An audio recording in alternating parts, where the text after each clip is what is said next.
Bismillahirrahmanirrahim. Assalamualaikum warahmatullahi wabarakatuh. Alhamdulillah, bagaimana kabarnya Bapak Ibu semua, sahabat Magnet Rezeki? Semoga Anda selalu dalam keberkahan dan lindungan Allah Subhanahu wa taala, ya. Dan semoga materi Magnet Rezeki bisa merubah kehidupan Anda menjadi manusia yang jauh lebih baik dan rezeki Anda mengalir seperti air bah. Bapak Ibu, kali ini saya ingin menyampaikan tentang materi Law of Projection. Sebenarnya materi ini sudah saya sampaikan dalam beberapa tulisan, ya, dan juga tersebar dalam beberapa audio. Tapi nampaknya perlu saya fokuskan pada satu audio tersendiri agar Anda memahami konsep dasar dari magnet rezeki, ya. Karena konsep dasar dari magnet rezeki ini adalah Law of Projection, ya. Nah, Bapak Ibu, mari kita bahas. Bayangkan sebuah proyektor, ya. Jadi sekarang ini kan mudah ya menemukan proyektor di setiap kelas kita. Sekarang ini ada proyektor. Proyektor ini dia memproyeksikan sebuah energi cahaya yang diproyeksikan terus-menerus sehingga akhirnya muncul di layar. Di layarnya muncul gambar A misalnya, begitu ya. Muncul gambar A. Kenapa muncul dari gambar A? Ya. Proyektor itu tidak berdiri sendiri, layar itu tidak berdiri sendiri, tapi ada laptop, Bapak Ibu. Laptopnya ini, ya, yang merupakan sumber dari terciptanya gambar yang ada di layar. Nah, laptop ini juga menggambarkan huruf A misalnya, begitu ya. Nah, Bapak Ibu, inilah hubungan antara proyektor, laptop, dan layar. Ya, jadi ada laptop yang menciptakan sebuah realita atau sebuah gambar, lalu kemudian proyektor memproyeksikan, ya, dengan cahaya, lalu kemudian akhirnya menjadi di layar tercipta sebuah gambar yang persis sama dengan apa yang ada di laptop, ya. Nah, ketika misalnya gambarnya dirubah, ya, apa yang ada di laptop, misalnya tekan spasi gitu ya. Kalau dalam PowerPoint kan tinggal dipencet spasi maka berubah. Nah, berubah menjadi gambar B misalnya gitu ya. Di laptop gambarnya B. Maka sepersekian detik, ya, muncul juga di layar gambar yang sama, yaitu gambar B. Nah, ini namanya Law of Projection. Bapak Ibu, dalam kehidupan kita terjadi juga hal yang demikian.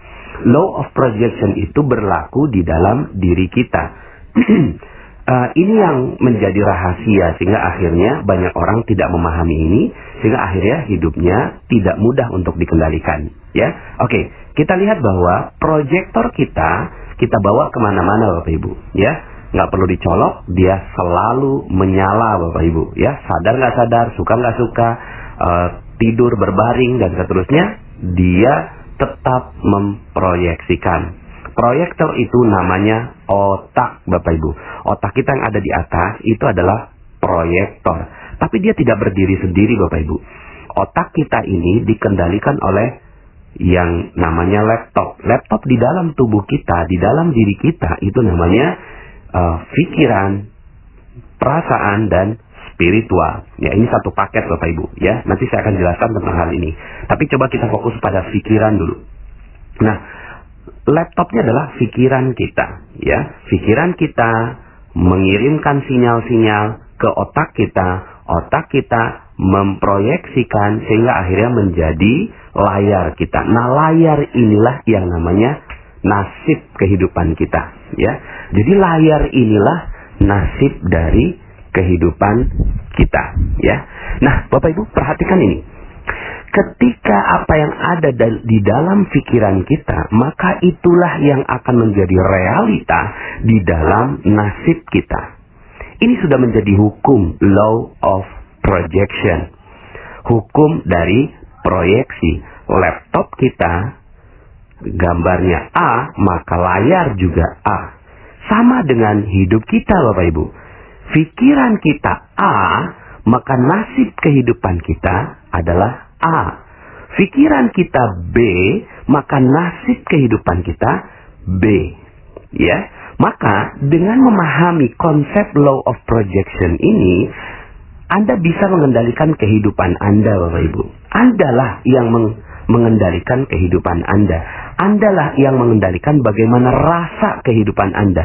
Andalah yang mengendalikan bagaimana nuansa kehidupan Anda. Andalah yang mengendalikan nasib kehidupan Anda. Di dalam Al-Quran, hal ini disebutkan di dalam surat Ar-Ra'd. A'udzubillahi minasyaitonirrajim. Innallaha la yughayyiru ma biqaumin hatta yughayyiru ma bi anfusihim. Sesungguhnya Allah tidak merubah nasib. Nasibnya di sini layar, Bapak Ibu.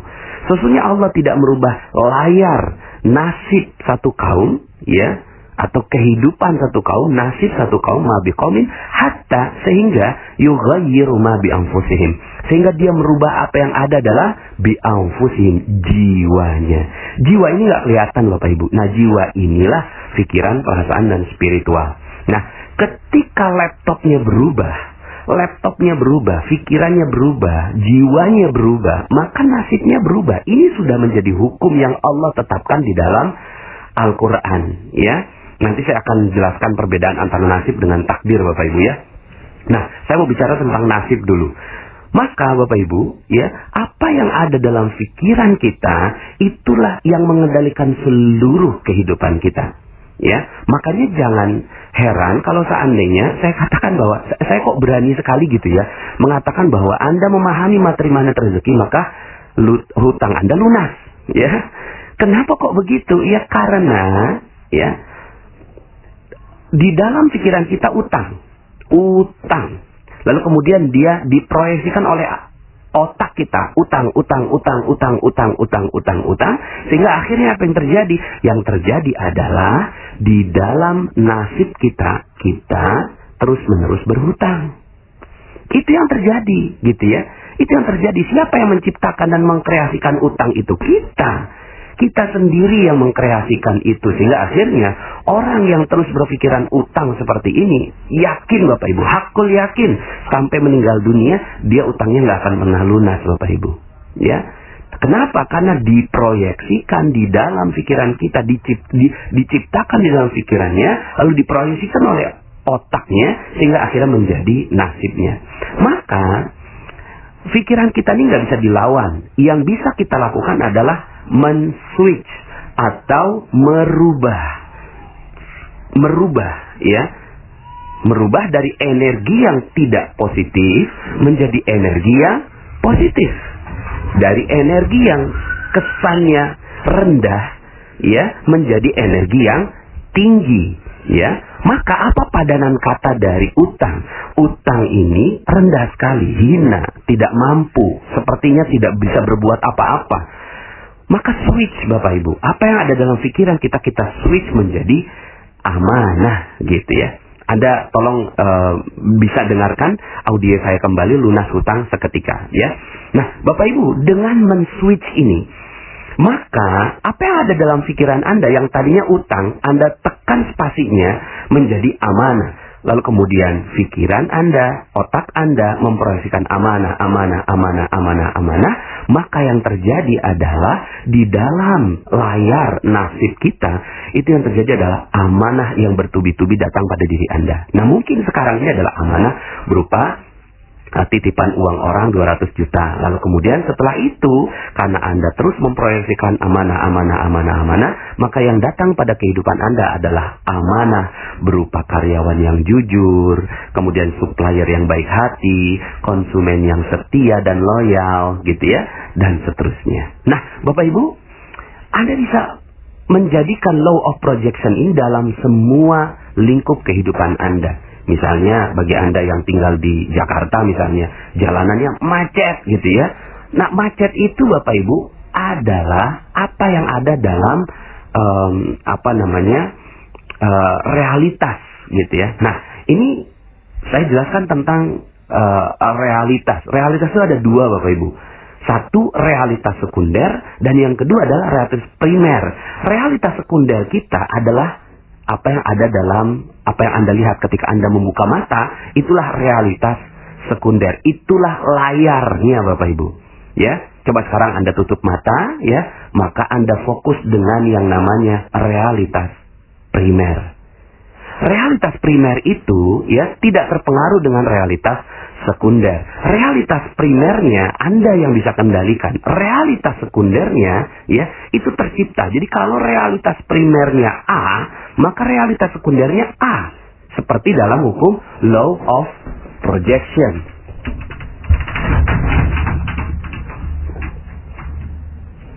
Seperti yang dalam hukum law of projection, ketika di laptop A, maka di nasib Anda adalah A.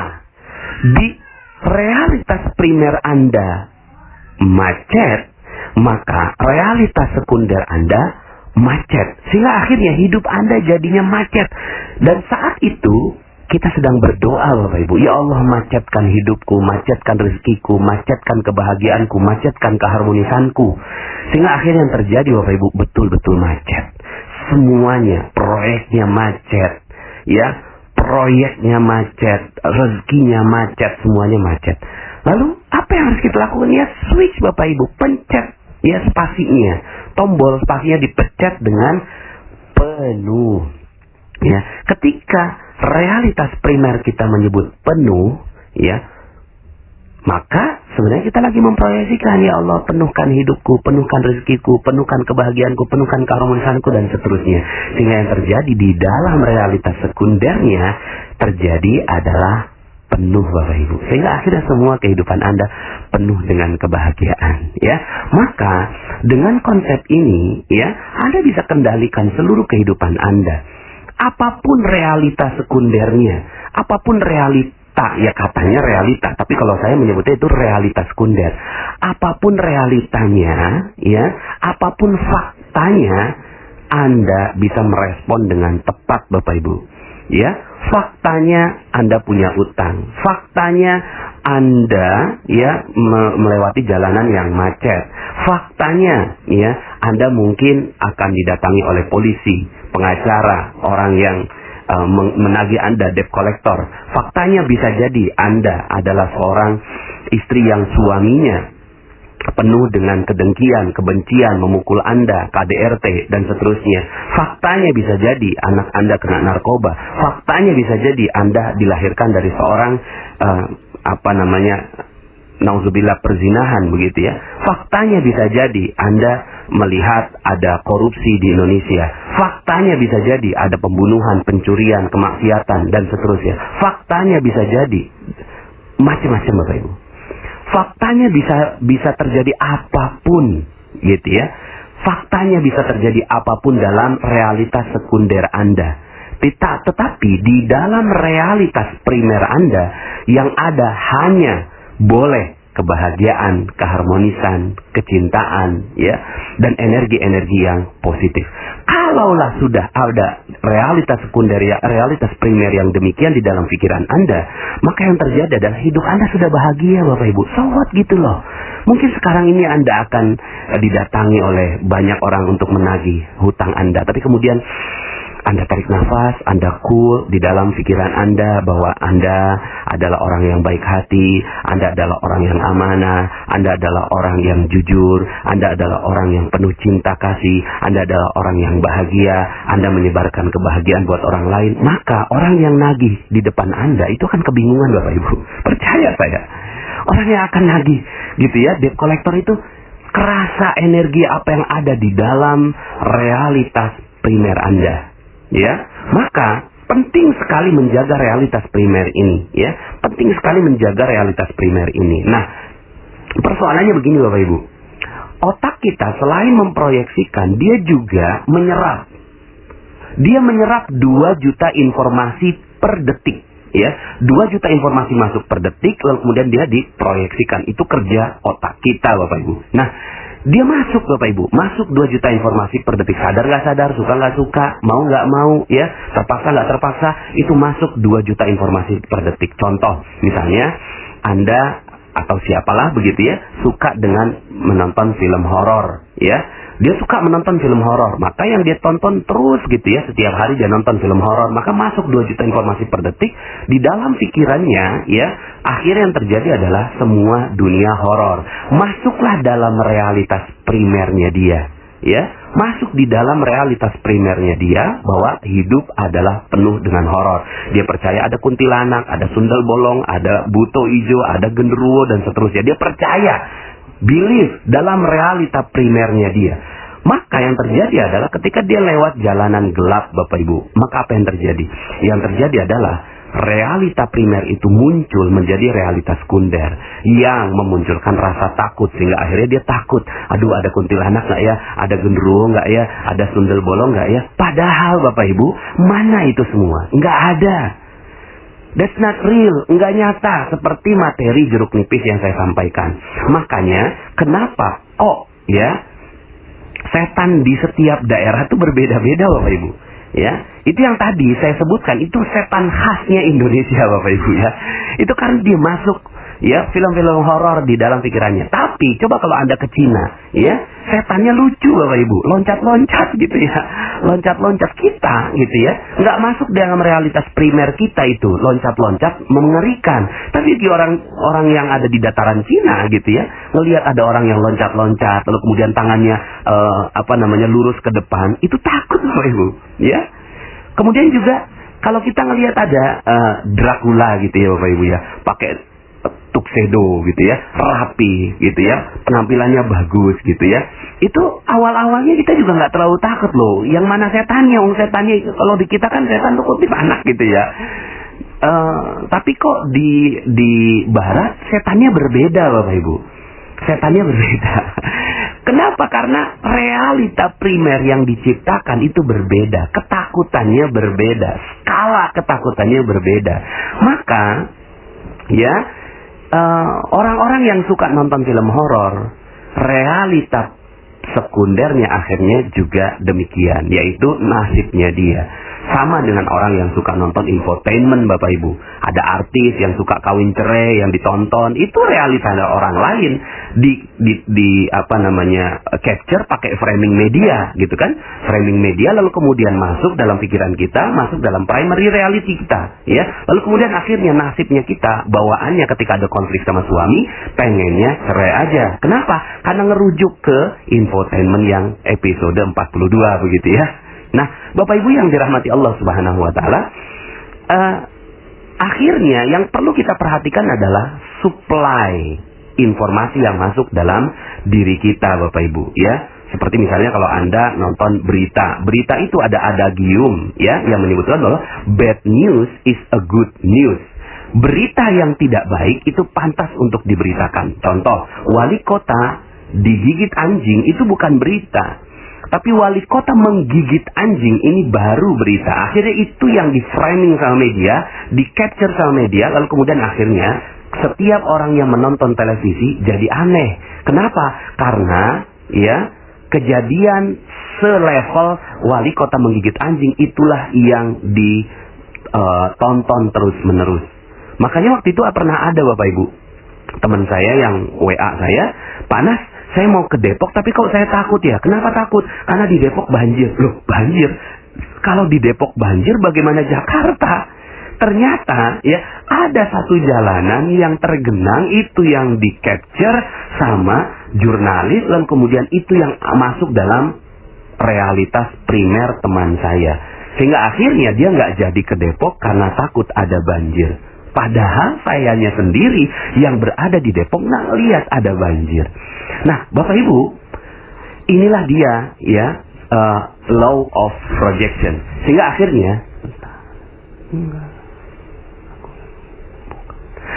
akhirnya yang terjadi pada diri kita adalah ya hukum law of projection ini berlaku setiap hari, Bapak Ibu. Ketika Anda mensuplai berita-berita yang nggak bagus, ya, hal-hal yang nggak bagus dalam pikiran Anda, hati-hati, itu akan masuk menjadi primary reality Anda atau realitas primer Anda, dan akhirnya menjadi nasib Anda. Nah, sekarang ini Bapak Ibu, yang perlu Anda kendalikan adalah bagaimana realitas primer Anda adalah bagus, luar biasa, sehat, bahagia, senang, harmonis. Apapun fakta yang di luar yang terjadi, itu udah nggak penting, Bapak Ibu. Sudah tidak penting. Yang penting adalah bagaimana pikiran Anda selalu memandang yang positif. Perasaan Anda positif. Spiritual Anda positif. Ketika itu yang terjadi, maka rezeki Anda akan mengalir dengan deras. Sederhana sekali Bapak Ibu, ya. Seperti yang saya sampaikan dalam materi sebelumnya bahwa rezeki itu adalah energi baik, ya. Ketika dalam tubuh kita seluruhnya energinya baik, maka rezeki akan datang otomatis. Rezeki akan datang pada diri kita, ya. Rezeki akan datang pada diri kita ketika energi kita adalah energi yang baik. Tapi ketika energi kita bercampur dengan energi yang tidak baik, rezeki nggak akan datang pada diri kita.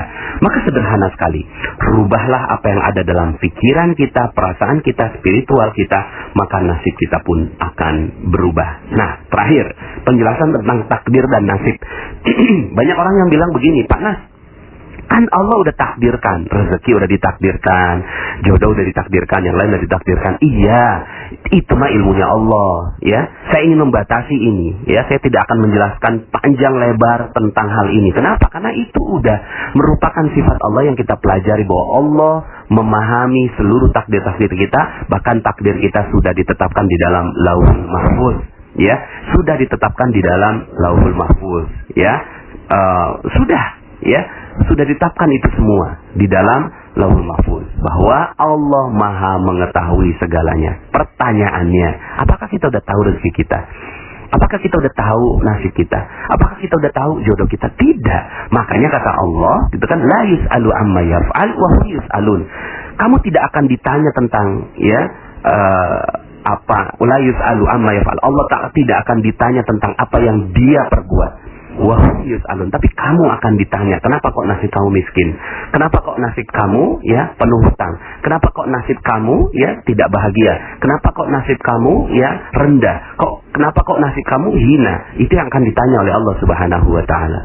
Ya, jadi takdir berbeda dengan nasib. Nasib kita bisa kendalikan Bapak Ibu, karena itu Allah yang memberikan kemampuan law of projection untuk kita. Jadi, merubah nasib Anda sederhana Bapak Ibu.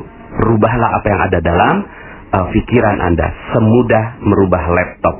Rubahlah apa yang ada dalam pikiran Anda. Pokoknya semua pikiran Anda yang positif, bagus, semuanya hebat, luar biasa. Anda adalah orang yang hebat, Anda adalah orang yang luar biasa, Anda adalah orang yang penuh amanah, penuh rezeki dari Allah, Anda adalah orang yang mulia, Anda adalah orang yang bahagia. Maka itulah nasib yang akan terjadi pada kehidupan Anda.